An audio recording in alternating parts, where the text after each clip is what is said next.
বিসমিল্লাহির রহমানির রহিম। বিশ্ব মুক্ত গণমাধ্যম দিবসে আজকে আলোচনা সভার সম্মানিত সভাপতি, বাংলাদেশ ফেডারেল সাংবাদিক ইউনিয়নের সুযোগ্য সভাপতি, আমাদের সাংবাদিকদের অভিসম্পাদিত নেতা বীর মুক্তিযোদ্ধা রুহুল আমিন গাজী, আজকের অনুষ্ঠানের প্রধান অতিথি, যিনি একসময় তথ্য মন্ত্রণালয়ের দায়িত্ব পালন করেছেন, জাতীয় নেতা, বিএনপি স্থায়ী কমিটির সম্মানিত সদস্য, যেটা আমাদের খালিল ভাই বলছেন, যার সময় গণমাধ্যম সত্যিকারী মুক্তভাবে কাজ করতে পেরেছিল।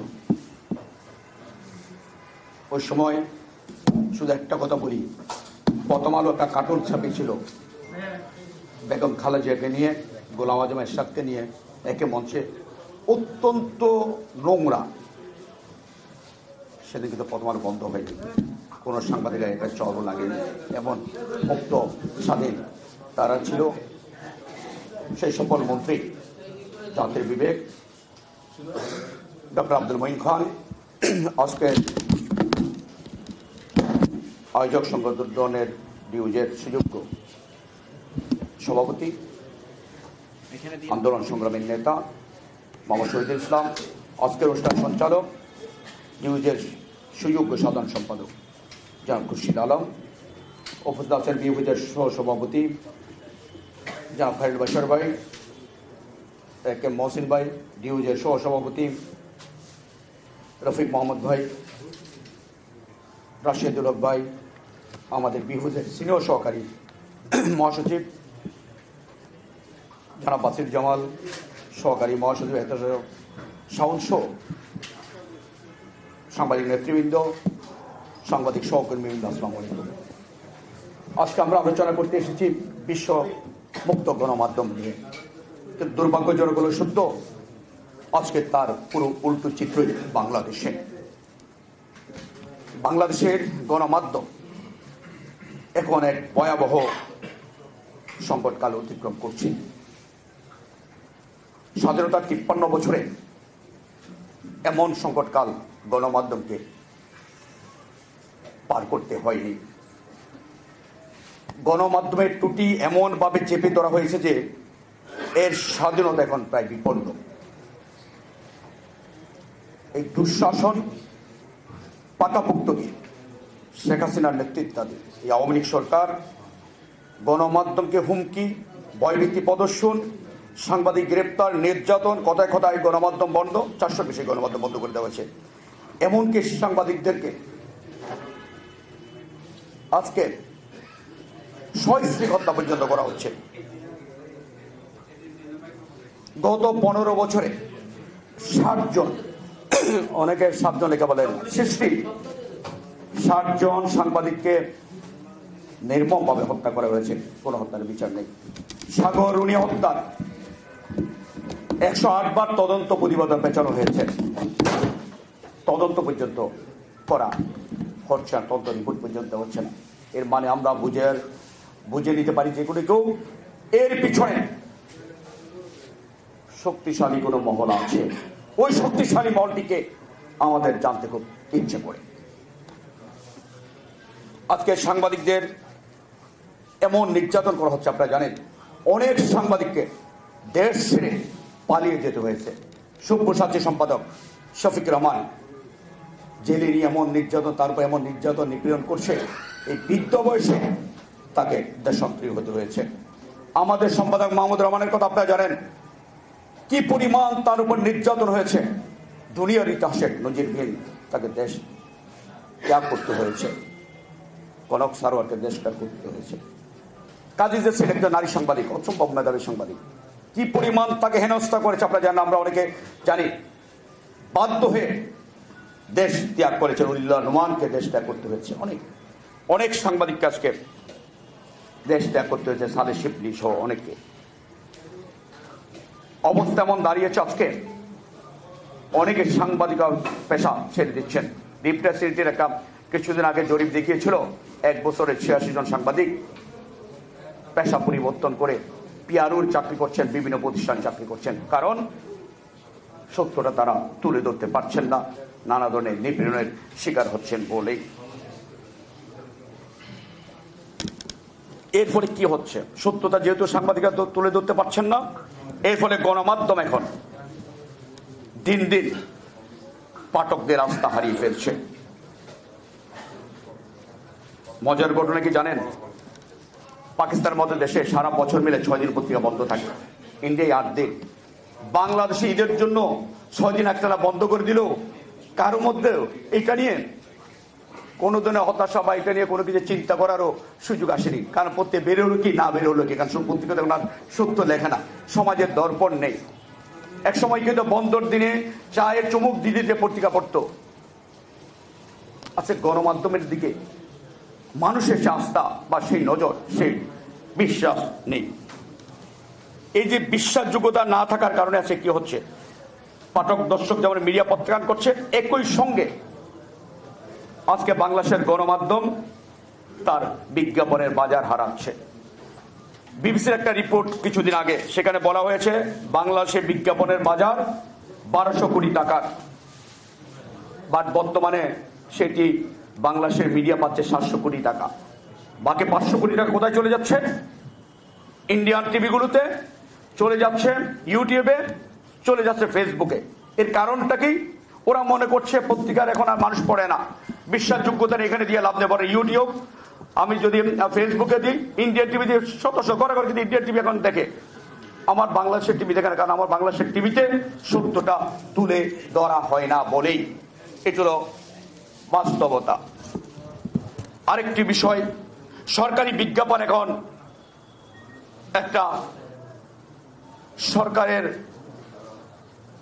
হাতিয়ার হিসাবে পরিণত হয়েছে মিডিয়াকে কবজায় নেওয়ার জন্য।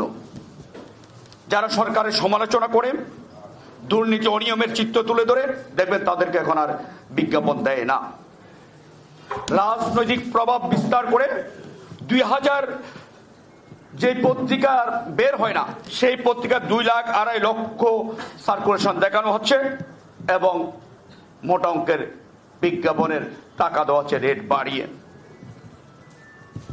সরকারি হিসাবে 50 সংখ্যায় প্রথম দিকে থাকা আমি অনেকগুলো পত্রিকার কথা বলতে পারবো, যেগুলো আপনারা আমরা চিনি না।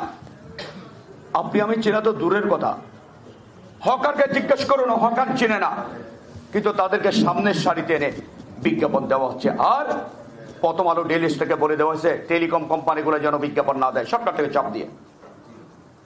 বিভিন্ন প্রতিষ্ঠান, বেসরকারি প্রতিষ্ঠান যারা বিজ্ঞাপন দেয়, সেখানে ফোন করে সরকারের পক্ষ থেকে প্রথম আলো, ডেইলি স্টারের মতো প্রথম সারির সবচেয়ে গ্রহণযোগ্য এখনো পত্রিকার সে পত্রিকাগুলো আজকে বিজ্ঞাপন দেওয়া বন্ধ করে দেওয়া হয়েছে। এটাকে একটা তারা আজকে হাতিয়ার হিসাবে আজকে ব্যবহার করছে। আজকে এমন অবস্থা হয়েছে, দেওয়াল পত্রিকা আর বগল সাংবাদিকের, যে সম্পাদক বগলে করে নিয়ে নেওয়া, শুধু সচিবালয়ে পত্রিকা বিলি করে বগল সম্পাদক, আর হচ্ছে দেওয়াল পত্রিকার মালিকদের দৌরাত্ম এখন আর টিকা যাচ্ছে না। মূলধারা সম্পাদকরা এখন অনেকটা কোণঠাসা হয়ে গেছে। আজকে এমন কোন পথ নেই নিপীড়নের জন্য সরকার অবলম্বন করছে। কালো আইন, একের পর এক কালো আইন, 9টা কালো আইন আরো আছে, এই কালো আইন করে আজকে সাংবাদিকদের কণ্ঠরোধ করে দেওয়া হয়েছে। আজকে সত্য লেখা যায় না, একটা ভীতিকর পরিস্থিতির মধ্যে আজকে গণমাধ্যম কর্মীদেরকে কাজ করতে হচ্ছে।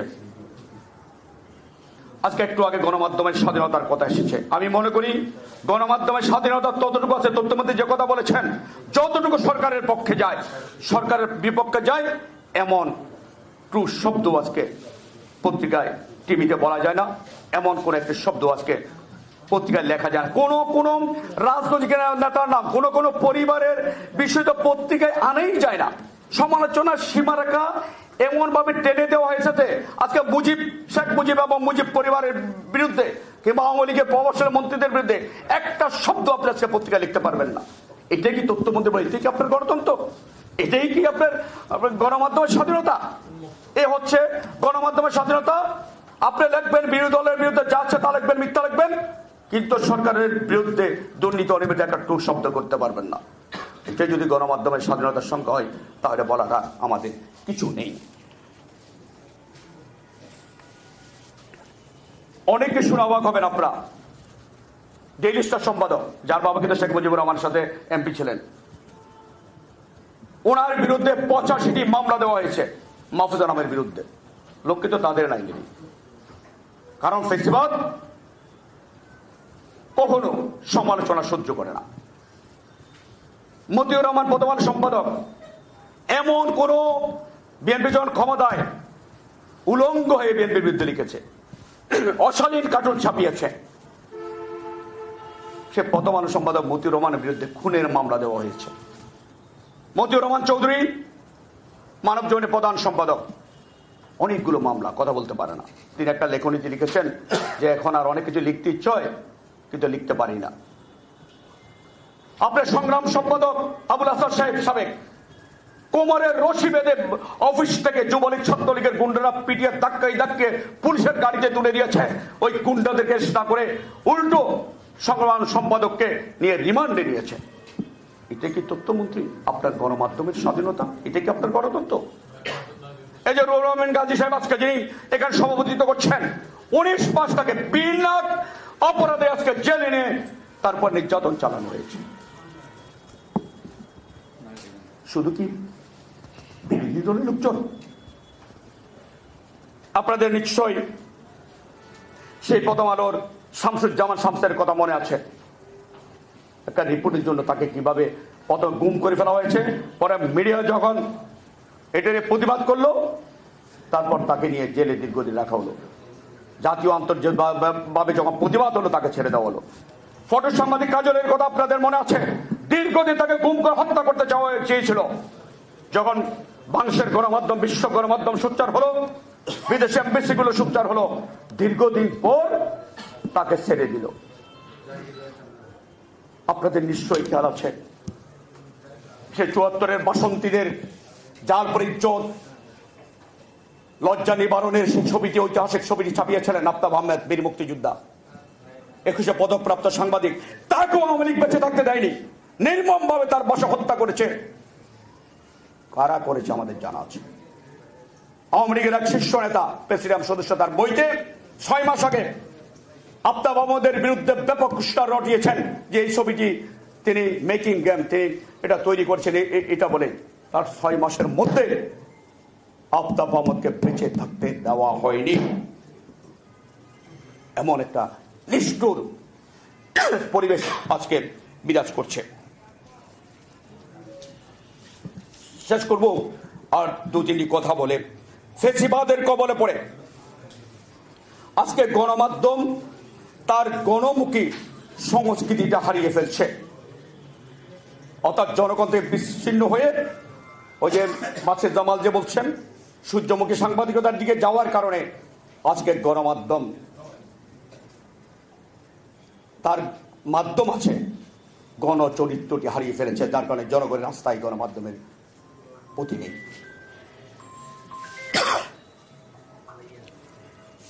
একটু আগে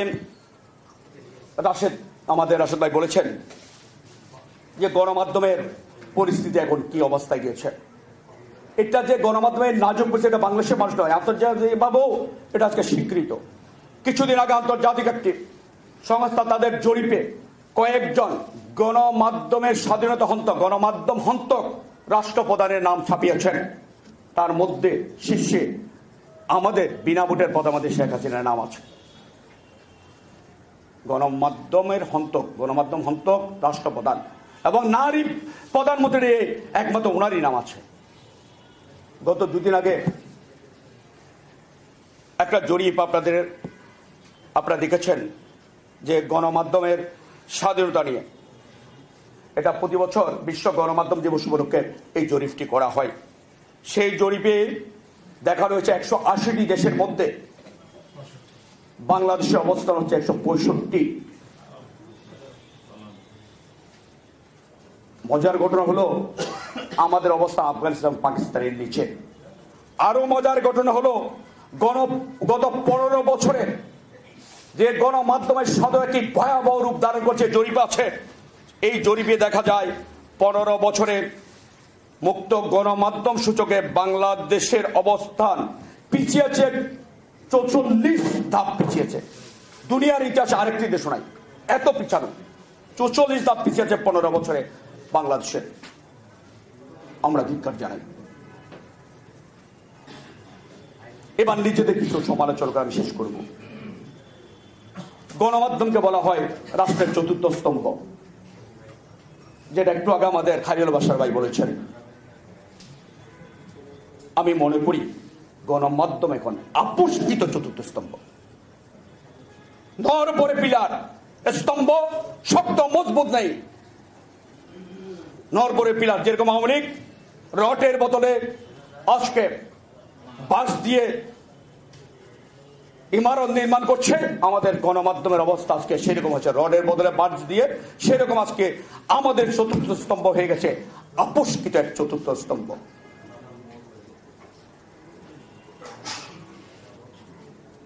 আজকে আমাদের অনেক সংবাদ মাধ্যম, আমাদের মন্ত্রী বলে তো ব্যাপক সংবাদ মাধ্যম, সত্যিকার অর্থে কি এই সংবাদ মাধ্যম গণমাধ্যম হতে পেরেছে? কতগুলো লিফলেট ছাড়া, আওয়ামী লীগের দলীয় লিফলেট ছাড়া আজকে কোন গণমাধ্যমটি সত্যিকার অর্থে গণমাধ্যম নতুন যেগুলো বেরোচ্ছে আমার দেখান, 5টি পত্রিকা দেখাতে পারবেন? লিফলেট তৈরি হচ্ছে, গণমাধ্যম তৈরি হচ্ছে না। সত্যিকার অর্থে যদি বলি, সাংবাদিকতা যতটা শরীরে বড় হয়েছে সেরকম কমিটমেন্টে বাড়েনি। এটি হল আজকে বাস্তবতা। সবশেষ এটুকু বলবো, বাসির জামালের কথা ধরেই, যে এখন ক্ষমতামুখী সাংবাদিকতা চলছে। এই ক্ষমতামুখী সাংবাদিকতা বাংলাদেশের সাংবাদিকতাকে পতনমুখী করে তুলেছে। ডাক্তার বিজ্ঞাপনের বাজার হারাচ্ছে, পাঠক হারাচ্ছে। পাঠক আজকে রাখার জন্য রাখেন পত্রিকা, পরের বিশ্বাস একটা পত্রিকাও রাখেন না, দুটো তিনটে রেলতে কি লিখছে আর ওটা কি লাগছে।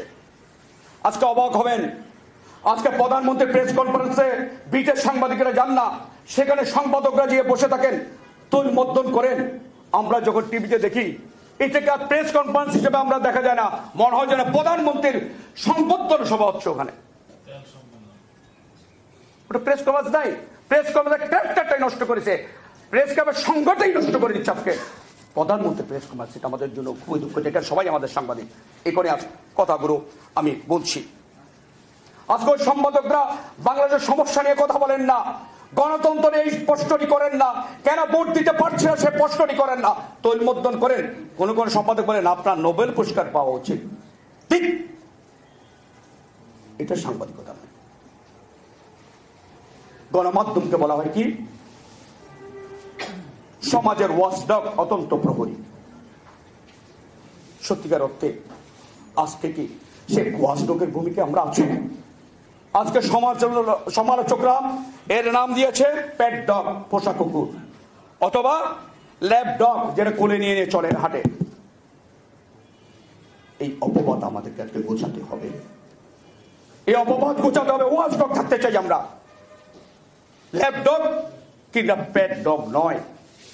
সবশেষ বলি, দেশে গণতন্ত্র থাকলে গণমাধ্যমের স্বাধীনতা থাকে, গণতন্ত্র না থাকলে গণমাধ্যমের স্বাধীনতা থাকে না। তাই গণমাধ্যমের স্বাধীনতা যদি আমরা চাই, সর্বাগ্রে দরকার গণতন্ত্র। ফ্যাসিবাদকে নিপাত করা ছাড়া গণমাধ্যমের স্বাধীনতা আসবে না। তাই আজকে আমাদের প্রত্যেকের লক্ষ্য একটা হওয়া উচিত, সে গ্রামের কৃষক মজুরি সভা থেকে শুরু করে আমাদের সর্বশীর্ষে যারা আছেন ব্যবসায়ী বা পেশাজীবীরা, প্রত্যেকের লক্ষ্য একটা হওয়া উচিত, যদি আমরা দেশপ্রেমিক হই, মুক্ত গণমাধ্যম চাই, সংবাদপত্রের স্বাধীনতা চাই, আমরা যে গণতন্ত্র চাই, ভোটাধিকার চাই, ভবিষ্যৎ প্রজন্মের জন্য যদি একটা বাসযোগ্য দেশ চাই, তাহলে আমাদের এখন প্রধান টার্গেট হওয়া উচিত ফ্যাসিবাদকে তাড়ানো, হাসিনা মুক্ত বাংলাদেশ। না হলে ফ্যাসিবাদ মুক্ত হবে না বাংলাদেশ। সেই লক্ষ্যে সবাইকে এগিয়ে আসার জন্য আহ্বান জানিয়ে আমি আমার বক্তব্য শেষ করছি। আপনাদের সবাইকে অভিনন্দন।